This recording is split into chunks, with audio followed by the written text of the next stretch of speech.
Bismillahirrahmanirrahim. Assalamualaikum warahmatullahi wabarakatuh. Alhamdulillah rabbil alamin wal aqibatu lil muttaqin wa bihi nasta'in. Ala umuri dunya waddin, asyhadu an la ilaha illallah wa asyhadu anna sayyidana Muhammadan abduhu wa rasuluh. Allahumma salli wa sallim ala habibil karim sayyidina Mustafa sallallahu alaihi wasallam wa ala alihi wa ashabihi wa man tabi'ahum bi ihsanin ila yaumiddin. Subhanaka la ilma lana illa ma 'allamtana innaka antal alimul hakim. Rabbi shrah li sadri wa yassir li amri wahlul 'uqdatam min lisani yafqahu qawli. Bismillahilladzi la yadurru ma'a ismihi syai'un fil ardi wala fis samaa wa huwas samiul alim. Bismillahilladzi la yadurru ma'a ismihi syai'un fil ardi wala fis samaa wa huwas samiul alim. Bismillahilladzi la yadurru ma'a ismihi syai'un fil ardi wala fis samaa wa huwas samiul alim. Wa sallallahu ala sayyidina Muhammadin. A'udzu bikalimatillahi tammati min syarri ma khalaq. Na'udzu bikalimatillahi tammati min syarri ma khalaq. Na'udzu bikalimatillahi tammati min syarri ma khalaq. Allahumma inna na'udzu bika minal barasi wal jununi wal judam wa min sayyi'il asqam. Wa sallallahu ala sayyidina Muhammadin wa alihi wasallam. Alhamdulillahirabbil alamin. Alhamdulillah. Yang saya hormati lagi saya kasih Al-Fadhil Ustaz Syarifuddin Abdul Aziz selaku moderator merangkap pengurusi majlis. Yalah baca nazaklah. Yang dihormati pengurusi masjid, seluruh dan kuasa, tuan-tuan imam, pegawai masjid, para asatizah, alim ulama, terusnya ibu-ibu, ayah, tuan-tuan, perempuan sidang hadirin dan hadirat yang dirahmati sekalian. Alhamdulillah, puji syukur kita panjatkan kepada Allah SWT. Walaupun dalam keadaan macam mana sekalipun kita dapat sama-sama lagi, itu pun dah besar rahmat dah. Dah besar rahmat dah. Nabi ajak kita buat apa? Nabi ajak kita bila apa sahaja yang berlaku kita sebut alhamdulillah ala kulli hal. Alhamdulillah ala kulli hal. Syukur pada Allah atas setiap perkara yang berlaku. Tu ada aja hikmah yang terkandung di sebaliknya. Kita Allah takdirkan kita hidup di fasa akhir zaman. Yang tu kita semua sedia maklum dah. Tak ada khilaf dah yang tu. Sebab Nabi kita merupakan Nabi akhir zaman. Nabi sebut Nabi kata aku adalah Rasul yang terakhir, tidak ada lagi Rasul selepas daripada aku, dan kamu adalah umat yang terakhir. Jadi Nabi SAW dengan kelahiran Nabi SAW dan kewafatan Nabi SAW sendiri merupakan tanda akhir zaman. Bila Nabi SAW wafat, maka kita memang Allah takdirkan hidup pada fasa akhir zaman. Dan fasa akhir zaman ini tuan-tuan merupakan fasa yang disebut sebagai fasa ujian keimanan. Ujian iman. Bermula daripada Nabi SAW masih ada. Kemudian masuk kepada fasa yang kedua daripada fasa akhir zaman, dia panggil fasa khilafah ala manhaj an-nubuwah. Zaman khulafa ar-rasyidin. Wafat sahaja Sayyidina Umar radhiyallahu anhu, maka pecahlah pintu fitnah. Kata Huzaifah al-Yamani bila ditanya kepada dia tentang siapakah yang dengan kematian dia pecahnya pintu fitnah. Ulama sebut Nabi guna perkataan pecah. Nabi tak sebut guna perkataan buka pintu fitnah. Bila sebut pecah maksud tak boleh nak tutup dah. Maka pecahnya pintu fitnah, kata Huzaifah, yang telah diberitakan kepadanya oleh Nabi SAW, iaitulah dengan kewafatan Sayyidina Umar radhiyallahu anhu. Bila wafat saja Sayyidina Umar radhiyallahu anhu, maka pecahlah pintu fitnah, dan fitnah mula mai pada waktu tu dalam keadaan makin membesar, dan kita ni berada pada waktu disebut sebagai kemuncak fitnah. Tuan-tuan boleh bayang tak pada waktu zaman Sayyidina Umar radhiyallahu anhu, selepas Sayyidina Umar wafat, naik pula Sayyidina Osman, kemudian naik pula Sayyidina Ali, berlaku peperangan demi peperangan di antara orang Islam sama orang Islam. Pertembungan yang sangat dahsyat. Tuan-tuan, sehingga kan orang Islam bunuh orang Islam sendiri, dan waktu tu Sayyidina Ali masih ada. Waktu tu Sayyidatina Aisyah radhiyallahu anha masih ada. Dan siapa berani kata dia duduk sebelah Sayyidina Ali, dan siapa pula berani kata dia duduk sebelah Sayyidina Aisyah radhiyallahu anha? Kalau tuan-tuan duduk pada situasi itu waktu tu, Di depan tuan-tuan ada Sayyidina Aisyah radhiyallahu anha. Di depan tuan-tuan ada Sayyidina Ali radhiyallahu anhu. Sayyidina Ali radhiyallahu anhu ni pemuda syurga. Sallallahu alaihi wasallam Muhammad. Allahumma salli Muhammad. Anak-anak dia, Sayyidina Hasan, Sayyidina Husain ni merupakan pemuda-pemuda yang akan memimpin orang dalam syurga. Sahabat yang digelar sallallahu alaihi wasallam Muhammad, Allahumma salli Muhammad, karramallahu wajhah. Sebab tak pernah sembah pada mana-mana Tuhan dalam hidup dia. Dia masuk Islam di awal-awal muda dia. Siapa berani kata, kalau kita kata kita duduk sebelah Sayyidina Aisyah radhiyallahu anha, berani tak kita nak kata Sayyidina Ali itu salah? Ataupun kita duduk belah Sayyidina Ali, berani tak pula kita kata Sayyidina Aisyah itu salah? Yang Sayyidina Aisyah radhiyallahu anha berkahwin dengan Nabi SAW atas perintah daripada Allah, yang malaikat Jibril bawa mai gambar dia sallallahu alaihi wasallam Muhammad, gambaran Sayyidina Aisyah radhiyallahu anha yang ditutup dengan kain baldu, sutra berwarna hijau, tunjuk ini isteri kamu sallallahu alaihi wasallam Muhammad. Tuan-tuan, berani tak kita nak kata Sayyidina Aisyah itu salah? Maka tuan-tuan, fitnah. Mai pula zaman Sayyidina Ali radhiyallahu anhu pula tuan-tuan sekalian sallallahu alaihi wasallam Muhammad ni bertembung pula dengan pengikut-pengikut Allahumma salli ala sayyidina Muhammad sallallahu alaihi wasallam, Muawiyah sallallahu alaihi wasallam. Siapa berani kata Muawiyah tu salah? Sayyidina Muawiyah radhiyallahu anhu tu di antara sahabat yang menjadi penulis wahyu. Tu Quran yang kita duk baca tu. Subhanallah tuan-tuan. Berani tak kita nak kata dia salah? Maka subhanallah, ini disebut sebagai fitnah. Tuan-tuan, Allahumma salli ala sayyidina Muhammad. Dan fitnah ini reda dengan apabila diangkatnya Sayyidina Hasan radhiyallahu anhu radhiyallahu anhuma, cucu kepada baginda Nabi SAW selepas daripada kewafatan Sayyidina Ali radhiyallahu anhu, diangkat Sayyidina Hasan sallallahu alaihi Muhammad sebagai pemimpin waktu itu, dan dia buat satu genjatan senjata dan persetujuan dengan Muawiyah, dan bersetuju dengan mengangkat Muawiyah sebagai pemimpin, dan waktu itu meredakan ketegangan di antara orang Islam, sama-sama orang Islam. Betul seperti Nabi SAW sebut, cucuku ini akan menjadi seorang yang akan meredakan pertembungan di antara dua kelompok Islam yang besar. Nabi sebut dulu waktu kecil dulu. Tuan-tuan, dan kita duduk pada waktu dan ketika yang lebih dahsyat. Satu hari nanti akan keluar dekat kita tuan-tuan, yang satu seorang manusia yang nama dia Dajjal. Kita duduk tengok, saya duduk risau juga tuan-tuan sebenarnya.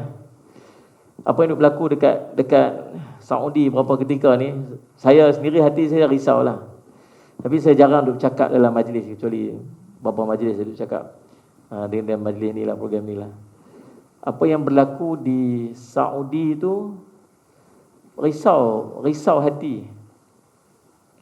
Sebab dulu-dulu kita fikir negara yang sangat keras lah, yang agak keras lah dalam bab-bab ni Saudi lah kot. Sampai orang perempuan pun tak boleh bawa kereta kan, sampai kita duduk teringin nak tengok tu parik Khandaq kan, tempat perang Nabi SAW tu, perang Ahzab tu, Nabi SAW dengan para sahabat korek parik, kita teringin nak pergi tengok. Lepas tu pekat-pekat duk pi lah, pekat-pekat duk pi, daripada orang ramai sangat duk pi, berkambuh habis. Kan? Ada, kita duk pi Bukit Rumat tau, bukit tempat yang pemanah tu, Bukit Manah. Tempat Bukit Manah, dekat Bukit Uhud, perang Uhud tu. Seberang sana, sebelah, kalau kita duduk atas Bukit Manah tu, kita tengok depan straight tu, kita akan nampak satu bukit gunung yang panjang memanjang tu, warna dia kemerah-merahan tu, Bukit Uhud. Lepas tu, kalau tuan-tuan perhati, kalau mutawif tuan-tuan tunjuk, dia ada satu, daripada jauh tuan-tuan akan nampak satu belahan. Dia macam memanjang ke atas. Gua ni dia memanjang ke atas, dia tajam gitu. Gua tu lah dikatakan tempat yang Nabi SAW naik bersembunyi sallallahu alaihi Muhammad, untuk para sahabat selamatkan dia tu lepas Nabi SAW jatuh lubang tu. Nabi SAW tinggal seseorang dapat seret angkat Nabi naik dekat tempat tu lah. Jadi orang pekat-pekat duk pi lah. Ada sahabat saya pernah sampai ke tempat tu. Dia disebut, dia kata apa? Ustaz nak cerita wangi tempat tu. Dia tak tahu wangi tu apa. Tapi duk kata Wangi itu mungkin wangi darah Nabi SAW yang menitik itu dan dapat dicium bau wangi itu sampai hari ini. Wallahu alam. Saya sebut Allah alam, kita tak tahu kan. Tapi apa dia buat? Dia tak mau bagi orang masuk, dia buat tembok, bubuh tembok terus kat semua. Siapa tak boleh masuk? Punya nak jaga so, kami tak mau ada orang duk buat benda khurafat kat sini. Tak mau ada orang duk buat benda-benda khurafat yang takut sekali ada orang buat khurafat, maka kami tutup benda supaya tak apa pun tak boleh buat. Punya tegas memang macam tu. Lah ni apa jadi? Bukan khurafat, konsert buat. 250,000 tiket terjual, sold out. Bulan Maulid Nabi SAW. Kita tengok pi pakai niqab ni. Yalah, dia pakaian dia kan. Pi pakai jubah putih. Dia pakaian dia apa? Menari tergenja bubuh atas bau ni, menari apa semua sebagainya. Subhanallah. Tuan-tuan rasa-rasa kita nak rasa apa? Mesti kena ada rasa apa? Pasal tempat tu tempat mulia. Kawasan tu kawasan mulia, kawasan yang ada sejarahnya Nabi, kawasan yang Nabi pernah pijak. Kita rasa bagi kita sangat mulia. Tak cukup dengan tu tuan-tuan. Rupa-rupanya konsert ni tahun 2019 dah ada dah. Pagi main tu K-pop turun main tu. Saya tak tahu kumpulan apa tau. Main turun. Mula dah. Dan yang terbaru ni tuan-tuan, sambutan apa tuan-tuan tahu? Halloween. Dia hantar video mai kat kita. Dia hantar mai video kat kita. Dia tunjuklah, dia interview lah seorang pekedai tu. Dia kata apa? Dia cakap bahasa Inggeris, cara orang Arab lah. I'm so happy dia sebut tu. Saya sangat seronok dia kata. Pasal tak pernah berlaku macam ni. Orang dekat luar kedai tu beratok 45 minit, sejam nak beli barang-barang, nak sambut Halloween. Tahu Halloween? Yang muka pakai macam hantu, yang buat macam hantu, budak-budak pakai macam hantu-hantu, benda pergi ke rumah tu, saya semat sweet or treat tu, treat apa cara dah, lebih kurang itulah. Minta gula-gula apa semua tu. Ini bukan budaya, ini merupakan salah satu daripada sambutan-sambutan yang ada dalam agama Kristian. Sambut kan. Tuan-tuan tak rasa sesuatu ke? Ni apa yang nak main ni lepas pada ni kita tak tahu. Apa yang nak main ni kita tak tahu. Mari baca pula ada satu gempa bumi yang besar yang berlaku dekat sebelah. Allahumma salli ala sayyidina. Tak tahu. Tapi menakutkan kita. Seolah-olah macam Allah nak signal ada benda yang besar yang akan jadi. Yang akan berlaku. Salli ala sayyidina Muhammad. Dan benda-benda ni tuan-tuan sekalian, bila dia sampai satu had, kita akan berhadapan dengan ujian iman dan ujian akidah. Ada satu had dalam akhir zaman ni yang dia menguji keimanan. Dia uji iman kita. Dia muncul tanda-tanda besar kiamat yang menguji iman kita. Nak tengok iman kita kuat ataupun tidak. Mula-mula sekali munculnya Imam Mahdi. Bila nak muncul Imam Mahdi, nak test kita ni nak ikut dia ataupun tidak. Tuan-tuan, kita ni orang kampung kita kata ni Salih ala Syamat, dia panggil apa? Salih ala Syamat, dia panggil around the corner dah. Maksudnya kita dekat sangat-sangat dah. Tanda-tanda dia nak main ni ataupun dia nak muncul ni dekat sangat dah. Bila tak tahu. Tapi waktu-waktu dia adalah. Kalau hari tu dia duduk kecoh kata apa tu? Mimpi yang indah, bukan mimpi indah, mimpi apa Ustaz? Mimpi perjalanan mimpi terakhir. Mimpi indah pula dah. Dia pun telefon saya, Ustaz, saya nak tanya Ustaz, ni kami ni tengah buat persiapan ni. Persiapan apa ni? Saya tak tahu apa waktu tu. Dia kata kami dah pack barang, siap-siap dah mau packing barang semua dah apa semua, tunggu perintah saja. Dia bagi arahan je untuk kami gerak. Kami dah set dah taman mana nak pergi, taman mana nak berhenti, stesen mana, nak jumpa siapa, semua dah pada setting cantik dah. Saya kata mana merepek apa ni? Dia tak merepek dengan Ustaz ni. Ni kami dah dapat, kami duk tunggu arahan je. Arahan keluar je kami keluar. Betul-betul ni? Betul Ustaz, kami dah beli barang semua siap dah. Sanggup tinggal semua pasal nak pi berbai'ah dengan Imam Mahdi. Lepas tu saya tanya kat dia, Imam Mahdi ada lagi? Kita tak tahu ada lagi tak tahu ada tak ada lagi. Tak tahu ada tak lagi nak pergi bai'ah macam mana? nak bai'ah bagi dia dahulu. Sallallahu alaihi Muhammad. Tapi kalau sampai satu hari bila Imam Mahdi muncul, tuan-tuan katalah dengar satu hari ni. Takdir Allah, Imam Mahdi tu memang ada. Memang ada, dia akan ada. Nabi kata, takkan berlaku kiamat, takkan berlaku walau sehari esok nak kiamat, takkan berlaku kiamat sehingga muncul seorang lelaki ni, yang Al-Mahdi ni. Dia mesti akan ada. Dan bila dia muncul nanti dan dia dibai'ah, kita akan dengar ni kisah dia dibai'ah dekat dengan Kaabah, dekat dengan Allahumma salli ala sayyidina Muhammad, dekat dengan Multazam tu, dekat dengan salli ala sayyidina Muhammad. Dia antara hajar batu tu dengan salli ala sayyidina Muhammad dengan maqam, yakni maqam ni, maqam Ibrahim tu, di antara tu dia akan dibai'ah.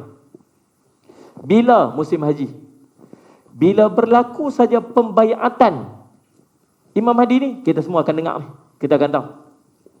Cuma waktu tu bila berlaku bai'ah ni, dia tak mengaku dia Imam Mahdi. Orang kenal dia Imam Mahdi.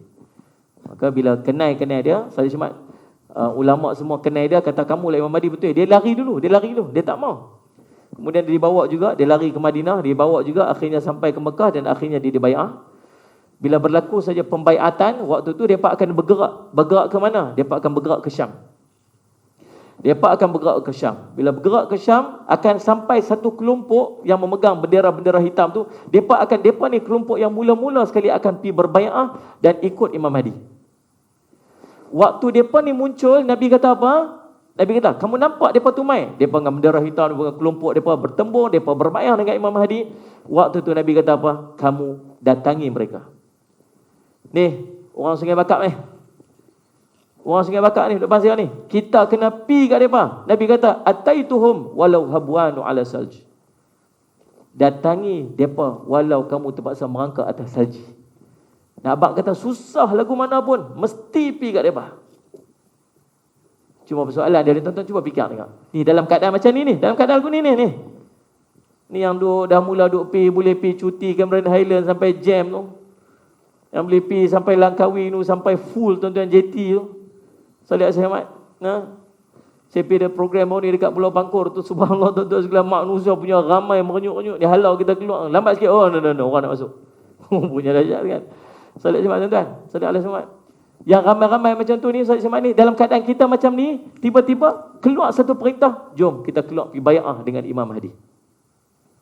Rasa-rasa sanggup dah nak tinggal rumah kita tu sebab nak pergi jumpa Imam Mahdi. Rumah kita tu. Yang kita balik belum tentu rumah tu kita punya lagi. Tu yang duit-duit yang dekat dalam bank tu. Tu kenderaan yang kita ada tu. Salih Muhammad. Ni anak-anak kita yang sekolah tu. Rasa-rasa sanggup tak nak tinggal semua-semua ni. Ujian mula-mula mai. Ini baru Imam Mahdi. Ada benda besar lagi nama lepas tu. Apa dia? Dajjal. Bila Imam Mahdi mai, muncul Dajjal. Dan dalam tempoh tu pula akan berlaku pertembungan, peperangan yang sangat besar. Dipanggil Malhamah Kubra. Malhamah Kubra ni pertembungan. Mula-mula kita bergabung dengan tentera Rom, orang-orang Eropah. Kita bergabung, orang Islam bergabung dengan tentera Eropah. Sampai kita menumpaskan musuh-musuh dia hancur. Bila musuh-musuh dia hancur, sallallahu alaihi Muhammad, depa angkat salib. Dia berkata pasal salib ni lah kita diberikan kemenangan. Orang Islam tak puas hati, orang Islam mula approach depa. Jangan buat itu. Akhirnya orang Islam yang approach tu kena bunuh. Bila kita bunuh saja, maka akhirnya kita berpisah dan waktu tu mulalah pertembungan yang sangat besar di antara kelompok mereka dengan kelompok kita, dengan jutaan tentera mereka. Dan subhanallah, tentera paling besar dalam sejarah peradaban manusia. Dua kelompok bertembung, kelompok orang Islam di bawah pimpinan Imam Mahdi dan juga bawah tentera Rom. Waktu tu berlaku perang tu tak lama, 4 malam je. Tapi Nabi cerita akan jadi 3 kelompok waktu tu yang perang tu. Ni yang pi perang tu, kelompok yang dah memang duduk dengan Imam Mahdi dah. Maksud dah tinggal semua dah ni, pi perang dah ni. Dalam perang tu jadi 3 kelompok ni. Satu kelompok murtad. keluar pada Islam, lari tinggal perang, keluar pada Islam, murtad. Kelompok kedua, dan Allah kata, dan Nabi kata mereka tidak akan diampunkan. Kelompok kedua, kelompok yang syahid nanti. Kelompok ketiga ialah kelompok yang diberikan kemenangan. Daripada 100 orang, seorang aja selamat. Burung yang terbang ni, ada makhluk yang terbang ke langit tu akan terjatuh disebabkan oleh ledakan ataupun apa yang berlaku dalam perang tersebut. Nak cerita dahsyatnya situasi perang waktu tu. Agak-agak kita duduk tahunan ni. Agak-agak kita duduk tahunan ni waktu tu. Bila menang, duduk berimpun semua. Cerita ni, Nabi kata waktu tu, harta rampasan perang banyak, harta warisan pun banyak, tapi tak ada siapa nak tuntut dah. Tak ada siapa dah. Waris mati, habis tentera mati, orang mati. Harta banyak tapi tak ada orang nak tuntut dah. Tak ada siapa nak tuntut. Mai, waktu tu dengar kecoh-kecoh dah. Dajjal dah mai. Dengar kecoh dah. Dajjal ni yang duduk ni, geng-geng ni, yang tentera-tentera yang berbaki ni. Dajjal keluar dah. Keluar depa pi cari tengok, kokok Dajjal keluar. Bila depa sampai ke kampung depa, tengok Dajjal dah keluar dah daripada kampung depa, dan depa patah balik mai dekat Syam waktu tu. Mai balik dekat Syam. Waktu tu depa mula berimpun, tuan-tuan sekalian, Allahumma salli ala sayyidina Muhammad, berimpun untuk solat bersama dengan Imam Mahdi. Waktu itulah turun Nabi Isa alaihissalam. Dajjal bila dia keluar, dia akan pergi semua tempat. Semua tempat dia akan pergi. Nak cerita ujian iman ni. Tak ada. Sungai Bakak baru ke, lama ke, kemudian ke, depan ke, belakang ke. Semua nanti dia mai. Sallallahu alaihi wasallam. Dia mai, dan waktu ni ujian iman lagi satu. Dia bawa kat kita, Nabi SAW cerita, waktu tu kita lapar sangat, kita dahaga sangat, kita tak ada makanan, kita duduk dalam kering kontang dah berapa lama. Makanan tak ada langsung makanan. Elektrik jangan ceritalah, apa pun tak ada. Kita duduk dalam keadaan yang sangat susah. Nabi sebut dia akan main dalam keadaan kita sangat susah tu, dia akan bawa dua benda. Satu, api yang menyala-nyala, ataupun Nabi sebut dalam satu riwayat lain, neraka. Satu lagi ayat yang sangat sejuk. Nabi SAW dalam satu riwayat lain disebut syurga. So bila tuan-tuan bertembung dengan Dajjal nanti, tuan-tuan akan jumpa benda ni. Itu lain. Ada satu lagi yang dia buat roti, tu makanan tu. Dia mai, dia tengok kita lapar, dia tengok kita susah, dia suruh kita ikut dia. Ana rabbukumul a'la. Aku ni Tuhan kamu yang maha tinggi. Sallallahu alaihi Muhammad, ikut aku. Kita duk mengaji tentang Dajjal ni. Berapa kali duk mai kuliah ni, tahu dah Dajjal tu lagu mana. Memang tahu sahih-sahih. Tulis kat Farah, kat Dai, mata dia apa ni sebelah ni buta sebelah. Dia nampak bukan mata seketui tengah-tengah tu cyclop. Mata dia dua. Satu boleh tengok, satu lagi dia macam anggur kering, Nabi SAW gambarkan. Memang tahu. Bersama dengan dia 70,000 bala tentera dia. 70,000 tentera orang-orang Yahudi. Memakai jubah-jubah. Tuan-tuan tahu, tuan-tuan akan kenal dia. Dia mai, tuan-tuan akan kenal dia. Waktu tu kita susah pula, lapar, tak ada benda makan, kita ikut aku. Kita kata tak mau, ni Dajjal. Tak mau, tak apa. Tak mau, tak apa. Dia keluar, esok tempat tu hancur. Matilah. Kita duk nampak, kita duk tahu kampung sebelah hancur, pasal tak mau ikut. Mai kat tempat kita, dia suruh kita ikut. Tak mau ikut, tak apa, nak jadi macam sebelah kan. Nampak? Tuan-tuan bayang tak, tuan-tuan duduk dalam situasi, tuan-tuan nak kata apa kat dia? Kalau kita kata tak mau, kita mati. Bukan cerita tak boleh lah, tak apalah, tak mau, tak apalah, tak ada makan lah, sebab tak mau, kami tak pergi makan lah, kami balik. Tak apa lagu tu. Tak mau, cerita dia mati. Sallallahu alaihi wasallam Muhammad. Betul nak kena try and break tu sampai dah. Kan, sallallahu alaihi wasallam. Kemudian, tuan-tuan, sallallahu alaihi wasallam Muhammad waktu tu, macam mana nak ikut? Sagi pula api ngayak. Nabi kata, ayak api yang dia bawa tu, itulah ayak sejuk sebenarnya. Itulah syurga dia. Neraka Dajjal itu syurga kita. Syurga bagi Dajjal itulah neraka kita. Dengar ni. So, nanti cerita dia, minta Dajjal main nanti, dia bawa ayak dengan api, kita nak pergi kat mana? Nabi kata, pergi kat api tu, pejam mata, Islam kat dia. Dengar tu. Dia nanti jumpa Dajjal nanti, kalau nak dia bawa api dengan ayak, kita pergi kat mana? Sembang.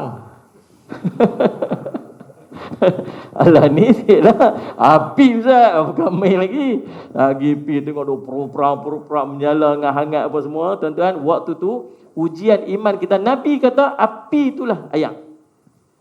Nabi kata api itu ayak. Yang kita nampak api duk menyala depan kita ni, tuan-tuan, betul-betul nak pi ke api tu Pak? Sekejap lagi. Betul kan ni? Betul kan ni? Sekejap lagi. Iman. Subhanallah. Habis yang tu, mai satu bahagian lagi. Waktu ni penentuan akidah kita Allah yang letak. Waktu ni boleh option lagi. Maksudnya kalau iman dia kuat tu, dia boleh tahan lagi apa semua sebagainya, dia boleh pilih lagi. Tapi ada satu bahagian lagi, waktu tu Allah yang memilih sama ada dia orang beriman ataupun orang kafir. Bila? Waktu matahari naik sebelah barat. Salih ala Muhammad. Waktu naik matahari sebelah barat, habis dah waktu tu. Kalau dia beriman, berimanlah dia. Kalau dia kafir, kafirlah dia. Kalau dia baru nak minta ampun, tak. Allah tak ampun lagi dosa dia. Yang kedua waktu mana? Waktu dabbatul ard. Muncul binatang yang melata tu. Binatang tu dia akan cop kita ni. Ubah kita jadi putih, itu maksud orang beriman lah. Ubah jadi hitam, itu maksud orang kafir lah tu. Tuan-tuan, habis nak buat macam mana lah ni? Dekatkan diri kita kepada ilmu. Dekat diri kita kepada ilmu. Dekat diri kita dengan alim ulama. Tu je jalan dia. Waktu ni tuan-tuan kena duduk dekat dengan alim ulama, duduk dekat dengan majlis ilmu. Tu aja jalan dia. Saya sembang dengan seorang pada guru saya kata, Ustaz, macam mana Ustaz kalau betul-betul, sebab ada orang telefon saya, dia telefon, dia kata, Ustaz, kami dah jumpa dah Imam Mahdi ni. Dia kata, kami pergi Madinah, duduk dekat Raudah dengan grup kami zikir, kami dalam hati kami pergi Madinah ni semata-mata nak minta untuk berjumpa dengan Imam Mahdi. Grup kami ni, berapa orang ni? Dia kata, Ustaz, habis-habis kami zikir tu, di sisi guru kami, di sisi khalifah kami tu, di tepi dia tu, jumpa seorang lelaki yang sangat segak Ustaz. Kami tanya dekat dia, Tuan nama apa? Saya nama Muhammad bin Abdullah. Umur berapa? Umur 30-an lebih gitu. Keturunan Nabi? Ya, keturunan Nabi. Semua kita. Ustaz, kami dah jumpa Imam Mahdi. Dia telefon saya jam. Saya nak pergi kuliah waktu tu. Saya dah tak nak buat apa. Saya dah jam. Saya telefon anak-anak saya apa semua, isteri semua, saya pulang grup apa semua, siap-siap. Kalau nak berlaku pembayatan Imam Mahdi, kita kena siap dah. Saya sebut ni. Waktu tu, saya pun telefon guru saya. Kita macam mana Ustaz ni? Kita nak buat macam mana? Kita tunggu dia tu. Kita tunggu. Waktu ni tak payah cari. Bukan nak pergi cari. Tapi kalau dia ada, Allah akan beritahu. Tapi Allah akan beritahu siapa? Allah akan beritahu kepada orang yang dekat dengan Allah. Kita kena jaga hubungan kita dengan Allah. Waktu ni kena baca Quran, waktu ni kena banyak zikir, waktu ni kena jaga sembahyang fardu, kena jaga sembahyang sunat. Rapat diri kita dengan alim ulama. Kalau kita macam tu punya dekat dengan Allah, Allah takkan sia-siakan kita dan jauhkan kita bila waktu dia sampai. Sebab Allah akan jaga hamba-hamba dia yang dia sayang. Maka tu tugas yang kita kena buat. Mudah-mudahan jadi manfaat, insya-Allah. Jadi tuan-tuan, sebelum tuan-tuan balik sekejap ni ada buku saya, tuan-tuan boleh dapatkan dekat luar, ni buku Mukjizat Nabi SAW. Dan yang ni buku nota saya yang saya susun doa-doa yang tuan-tuan boleh baca waktu-waktu akhir, waktu dalam wabak ni. Saya susun doa siap-siap. Jadi tuan-tuan baca aja tiap-tiap pagi tu, lepas subuh, lepas maghrib, tuan-tuan baca, ikut je susunan doa yang telah saya susun dekat dalam tu. Mudah-mudahan Allah selamatkan kita daripada wabak dan musibah yang sedang berlaku di sisi kita. Saya minta ampun, minta maaf salah dan silap. Bila Tok Guru sampai ni, kita kena berhentilah. Saya simak bila akak, bila ayak mai tayamum tak guna lagi. Itu cerita dia. InsyaAllah mudah-mudahan jadi manfaat. Saya minta ampun, minta maaf salah dan silap. Aqul qouli hadza wa astaghfirullah li wa lakum. Wassalamualaikum warahmatullahi wabarakatuh.